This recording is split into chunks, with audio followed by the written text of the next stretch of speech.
On this edition of IBM System 390 magazine, we'll show you what really plays in Peoria, where a mail-order gardening company uses new CMOS processors to make profits grow in glass houses. In Germany, they do wonders with glass at Carl Zeiss, where CMOS processors take the grind out of manufacturing so the company can focus on the bottom line. And when it comes to sparkling glass, CEO David Glass reveals that the key to Wal-Mart's success is logistics, and the key to Wal-Mart logistics is the new CMOS processors from IBM. These stories and more inside the looking glass we call System 390 magazine. Hello, everyone. Welcome to another edition of System 390 magazine. I'm Tom Ellis. And I'm Luz Ramos. The only thing growing faster than the number of stories about the Internet is the Internet itself. Ernst & Young's Management Consulting Group predicts that in the next 5 years, the World Wide Web will jump from 10 million sites to over 200 million sites. Phrased another way, ignore the web and you're dead. Commercial transactions on the web will explode from $1 billion annually to $13 billion. MVS has always been considered the workhorse of transaction processing, but has not been considered a major player for electronic commerce on the Internet. That is, until IBM rang in the new year by unveiling its System 390 Internet Connection Server for MVS.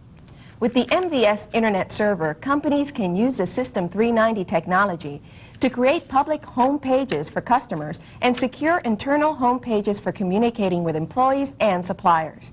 You can deliver any information you want to customers, employees, or suppliers directly from the mainframe, while the MVS firewall protects against unauthorized use just as it always has. For super secure applications such as credit cards, passwords, and PIN codes, the MVS Internet Connection Server will be using encryption and authentication techniques to ensure safe and confidential transactions. To learn more about the System 390 MVS Internet Connection Server, check into the software homepage at this address. Virtually anything you want to buy, you'll soon find on the Internet. And similarly, just about anything you want to learn will be taught at the virtual university. Its campus will be on the Internet. Like drivers on California freeways, state educators face a similar bottleneck. Too many people wanting to go in the same direction at the same time. But California Polytechnic is breaking the educational gridlock by means of the virtual university. Well, a virtual university, as we see it, is sort of extending the bounds of the classroom. Basically, it's a university where you no longer worry about your location. Everybody has an equal shot now at the wealth of knowledge that's in the country. I think not only in California, but across the nation, we see that the funding is running out for higher education. As the demand is growing, we're having significantly more students apply to the university. At Cal Poly, in many of our programs, we turn down 7 or 8 students for every one that we accept. So the vision basically is everybody has a chance for enlightened citizenry, everybody has a chance for socioeconomic mobility, everybody has a chance to do better than the previous generation, to get a quality education at a relatively low cost. Cal Poly, with an IBM ES 9000 as a multimedia mega server, is moving towards the virtual university.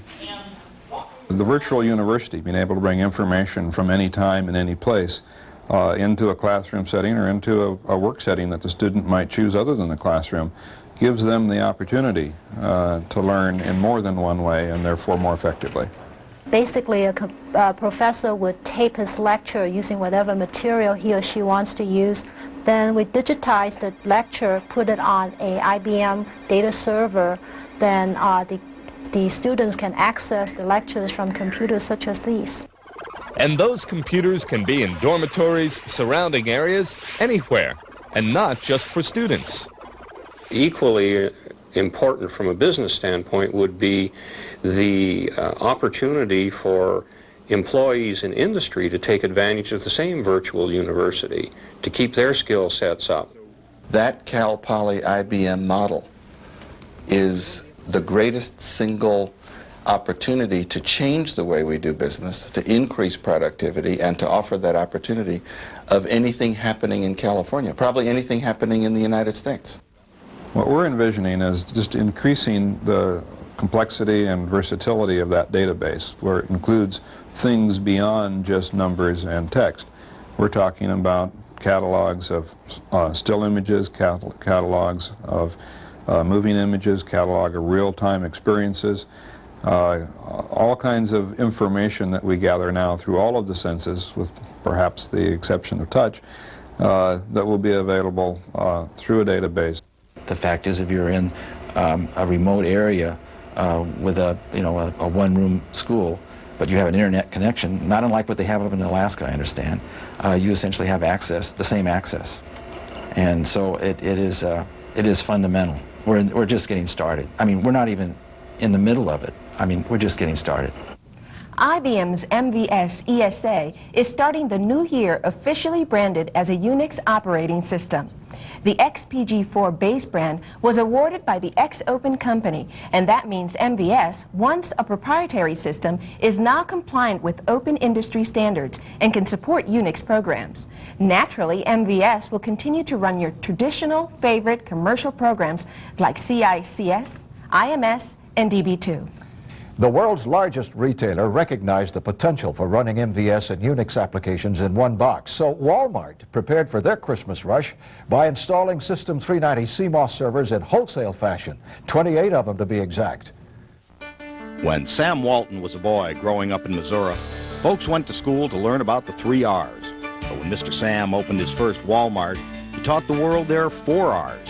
The right item, the right place, the right time, at the right price. To Mr. Sam, that always meant the lowest price. Mr. Sam had a belief, stack it high and sell it cheap, but we've tried to maintain that advantage as the lowest price every time. Always the lowest price. If you're going to stack it high and sell it cheap, then you better sell it fast. Because today's retailing equation is not what you learned in Accounting 101. Inventory is not an asset, it's a liability. The name of the game, logistics. People have asked me, why is Wal-Mart so successful? Why were they able to grow at the rate that they've grown and the others could not? And I always tell them that the one single difference between us and the others has been our distribution, transportation, logistics effort. You have truly made the difference between us and all of our competitors. The Wal-Mart distribution centers will do somewhere around 180 to 220,000 cartons per day. And the distribution centers have been the key to Wal-Mart's logistics pipeline ever since Sam started the business. Probably 90% of the activity driven in a distribution center is related to technology of some kind. The distribution center is built upon a 9672 IBM mainframe, which is connected into a bunch of Hewlett-Packard client-server Unix-based systems that are running the pick-to-lights or put-to-lights paperless picking operations. Everything in retailing today is a rush job. Installing the 9672s was no different. Well, there were 28 centers installed over 3 weekends. We had absolutely no downtime, no failures. Everything went wonderfully. How to install 28 mission-critical mainframes over 3 weekends with no downtime? You could phone it in. Well, this was all done over the telephone. It was a very straightforward process. In fact, we did 15 in a matter of 6 hours one morning. You would expect maybe out of 28 centers you would have had a glitch somewhere. Cables not pulled or faulty connections or something, but absolutely nothing went wrong. They were installed just before the crucial Christmas rush, when 99.9% availability is not quite good enough. 99.9, if you add it up, it's a lot of cases that don't get shipped. So we always target 100% availability. That's real important to us and really provides an enormous strategic advantage to us. Those 28 new CMOS mainframes are a key link in a huge open client-server network designed to simply deliver the 4 R's. Our replenishment systems, driven by point-of-sale information, reflect what our customers are actually buying versus what we think they ought to be buying. We'll pass that item movement up to the home office multiple times each day. We have a very large mainframe complex, over 1,000 MIPS of IBM mainframes, connected into about 3.5 terabytes of IBM mainframe disk, which is also connected to a roughly 5 to 6 terabyte AT&T Teradata, a very large database system. Basically, that's what drives all the activity in a center, is, whether it's inbound or outbound, is the order process and the items themselves. The distribution center is made up of IBM 9672 mainframes tied into the latest and greatest disk. The heart of our order filling operation, or really resolving the orders down to the merchandise that gets to the stores, is really what runs on the 9672. We do shipping on Unix, but it has a connection back to the mainframe to get to the data. So it serves as a data server in some regards. Down the road, the 9672s could see double duty, acting as the ultimate server in client server. We can put and run a Unix platform on that box. And at some point in the future, that may be one of the things we do. Move some of the smaller machines, run them on the 9672, coexist them with MVS. A twofer, 2 platforms, 1 box. That was Sam Walton's idea of value. Mr. Sam was pretty tight with the buck. That's what kept his prices down. So it would have taken a heap of convincing to sell him on buying 28 CMOS mainframes all at once. Mr. Sam understood technology pretty well. I'd tell him that what it's going to do is give us faster speed in moving product out to the store. We'd probably go to the warehouse early in the morning. He was always there early in the morning anyway, so, and see how productive our warehouses are when they come to work. Our perfect world scenario would be off one truck onto another into the store with one or nobody handling that freight. It just move and go. Mr. Sam would have liked that. Management guru Tom Peters talked about Sam Walton, with the possible exception of Thomas Edison, as the entrepreneur of the century. That's not surprising. But as we approach the next century, computers around the world may have a nasty, expensive little surprise awaiting us. It's the year 2000 dilemma. Specifically, it's those zeros in that date. Most software writes dates in 3 double-digit pairs, like 01, 31, 96. Your mortgage payment, your electric bill, your driver's license renewal, all are computed by subtracting one date from another. In just 4 years, when the computer reads that 00, it may read that as the year 1900. You could wind up with an ugly overdue note on your mortgage, or the credit card bill you just paid in full will suddenly show you're about 99 years delinquent. The Gartner Group estimates it will cost even small to medium-sized companies $3 to $4 million to repair date-challenged software. IBM is leading the way in solutions for the year 2000 dilemma, and it's giving away a lot of what it knows in the year 2000 white paper. It is available free on the internet at this address, and it will tell you how to plan a year 2000 transition, how to detect and remove year 2000 exposures, and how to test and migrate to a revised year 2000 ready system. Meanwhile, back in the present, Germany's Zeiss group has magnified its return on investment by getting into full production of parallel Sysplex. The precision optics leader is eyeing huge annual savings in inventory, manufacturing, and IT costs.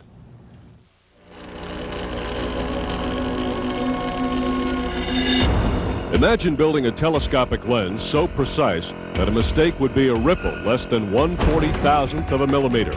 How accurate is that? Well, imagine building a lens the size of Lake Erie, so smooth that a wave 1/8 of an inch high would be a problem. Those are routine demands for the optics designers and producers at the world-renowned Carl Zeiss Group in Oberkochen, Germany. A company as famous for precision optics you can hold in your hand or blast into orbit.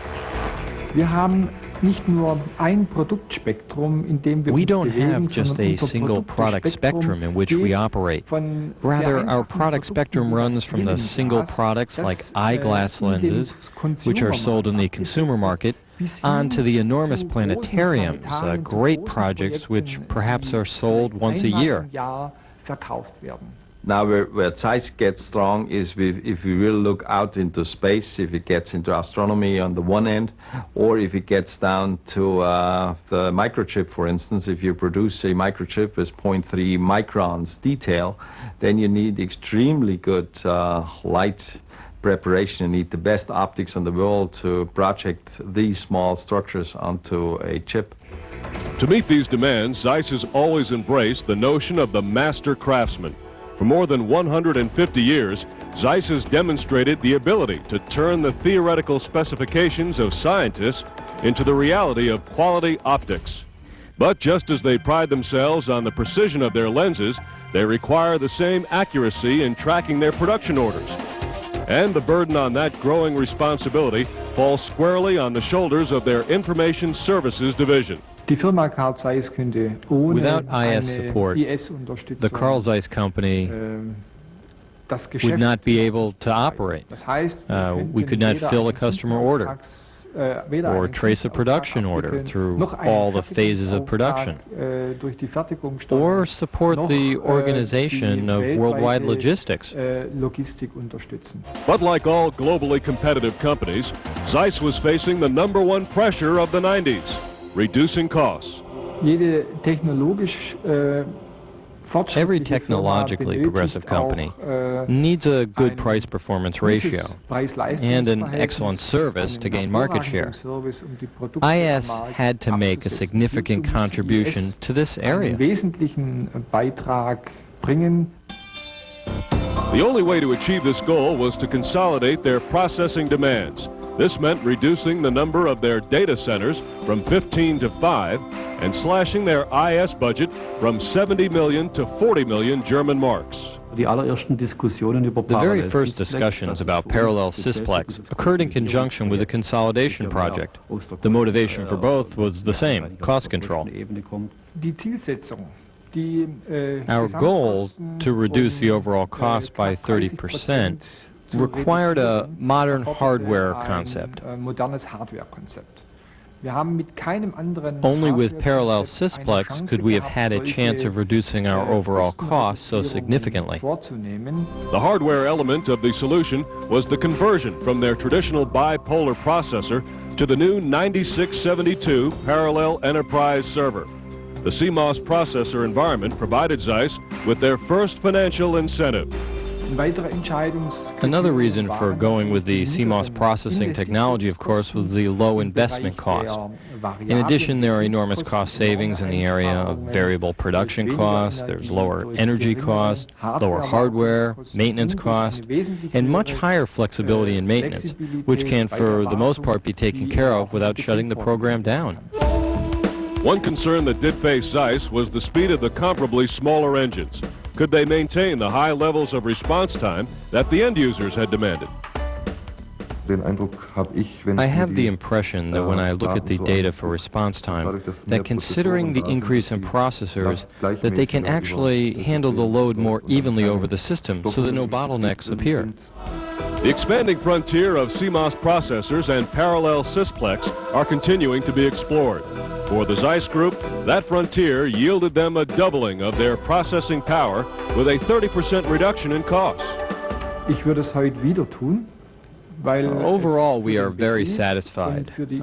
We would do it again today because it is a very flexible technology for our operations, for investment costs, and for the future. It enabled us to realize 100% of the projected cost savings. The Carl Zeiss name has long been associated with perfection, whether it be their satellite optics or microchip lenses. They place the same demands on their computing needs. Zero tolerance for imperfection, and provide their craftsmen the highest quality tools for the job. From saving Deutschmarks to saving data, IBM's RAMAC family of RAID 5 storage products has had the fastest sales ramp-up of any DASD product in history. IBM has shipped more RAID storage devices, nearly 50,000, than any other storage company. The first box off the manufacturing line for the new RAMAC 2 went to NYNEX, the New York-New England Regional Telecom. Earlier, System 390 magazine talked to NYNEX about RAMAC.